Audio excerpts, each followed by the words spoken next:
मंडळी नमस्कार. गेल्या 3-4 दिवसा अगोदर बबनराव लोणीकर यांनी जे वक्तव्य केलं ना, त्यावर आता जणू काही राजकीय क्षेत्रामध्ये एक वेगळा भूकंप आला आहे.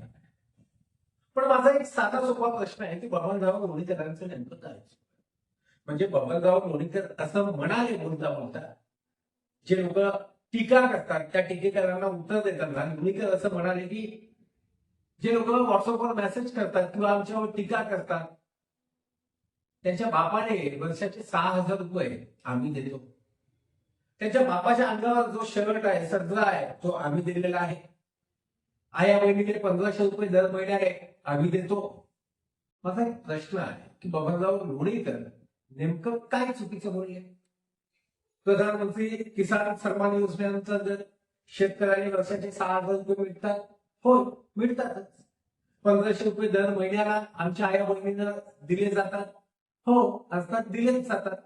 मग प्रश्न हा उपस्थित होतो की बबनराव लोणीकर नेमकं काय चुकीचं बोलले?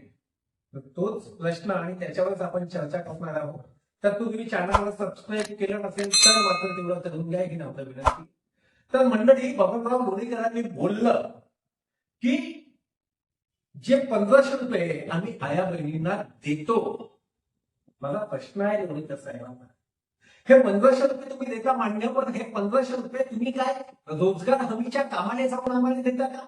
म्हणजे तुमचं सरकार कुठं अंगावर गोटे घेते ना, बहुत कष्ट करायला जाते आणि मग ते कमवल्यावर आमच्या आया बहिणीला 1,500 रुपये देते का? तुम्ही म्हणाले की आमच्या अंगावर जे कपडे आहेत ते तुमच्या सरकारनं दिलेले आहे. म्हणजे कपड्याचा शोध का आता लागलाय का? याच्या पहिले कपडे नव्हते का? याच्या पहिले आम्ही कपडे घालत नव्हतो का? याच्याही पलीकडे जाऊन तुम्ही म्हणाला की वर्षाने आम्ही 6,000 रुपये देतो. प्रश्न आहे लोणीकर साहेब, हे 6,000 रुपये तुम्ही नेमके देता कुठून? कास्तकारांना 6,000 रुपये म्हणजे दिवसाला किती रुपये होतात साहेब? 16 रुपये. म्हणजे कास्तकाराच्या जगण्याची किंमत तुम्ही 16 रुपये लावली. अहो साहेब, तुमच्या एसीच्या रूम मध्ये बसून त्या टेबलावर ठेवलेल्या एखाद्या काचेच्या फ्लॉवर पॉटमध्ये ठेवलेल्या एखाद्या झाडाला हिरवं करावं एवढं सोपं नसतं इथल्या काळ्या मातीने हिरवं करणं. पण कदाचित तुम्हाला याचा विसर पडला असेल. साहेब, तुम्ही म्हणाला ना की आम्ही 6,000 रुपये देतो किंवा इतक्या सगळ्या गोष्टी देतो. मग इथून 25-30 वर्षामध्ये ज्यावेळेस तुम्ही राजकारणामध्ये प्रवेश केला तेव्हा तुमच्याकडे नेमकं काय होतं? आणि आज जो मान सन्मान, जे पद तुमच्याकडे आहे ते तुम्हाला नेमकं कोण दिलं हे बोलायला मात्र तुम्ही विसरला. साहेब, तुम्ही म्हणाला की आमच्या शेतकऱ्याने तुम्ही 6,000 रुपये देता, पण त्याच्या बदल्यात तुम्ही आमच्याकडनं घेता किती याचा मात्र उलगडा करण्यासाठी तुम्ही विसरला. आमच्या साध्या कीटकनाशकावर, आमच्या फवारणीच्या औषधीवर तुम्ही आमच्याकडनं 18% जीएसटी वसूल करता. याच कास्तकाराच्या वावरात पेराच्या बियाणावर सुद्धा तुम्ही 5% जीएसटी घेता. अरे इतकंच काय नव्हतं आहे?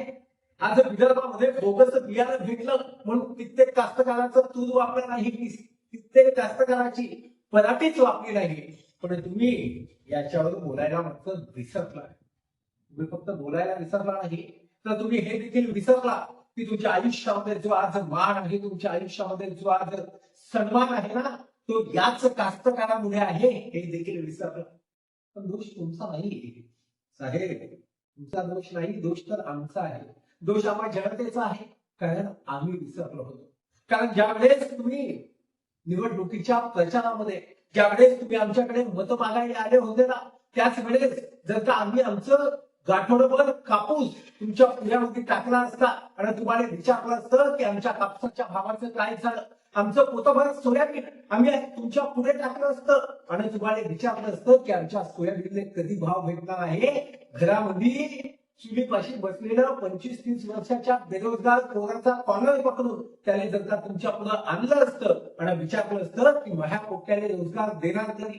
कारण तुम्ही वादा केला होता, तुमच्या सरकारनं वादा केला होता की दरवर्षी 2 कोटी रोजगार, मग हे 2 कोटी गेले कोटी असं म्हणून जर का तुम्हाला प्रश्न विचारला गेला असता तर कदाचित आज तुम्ही हे बोलू शकला नसता. आज काल तुम्ही बोलताना शेतकऱ्यांची माफी मागितली. तुम्ही म्हणाले की चुकलो नसेल तरी मी माफी मागतो, परंतु आमचा प्रश्न एक आहे की काय ही माफी तिथले शेतकरी आमचे विसरणार आहेत का? काय शेतकऱ्याच्या अंतर्मनाला तुमच्या शब्दाला जे ठेच पोहोचली ती ठेच तुमच्या वापीला भरून निघणार आहे का? अर्थात एक शेतकरी म्हणून किंवा शेतकऱ्यांची पाठीराखे म्हणून किंवा या महाराष्ट्रातील सुजाण नागरिक म्हणून, या देशातील नागरिक म्हणून तुम्हाला या प्रकरणाबद्दल नेमकं काय वाटतं हे मात्र आम्हाला कमेंट करून नक्की कळवा. मनपूर्वक धन्यवाद.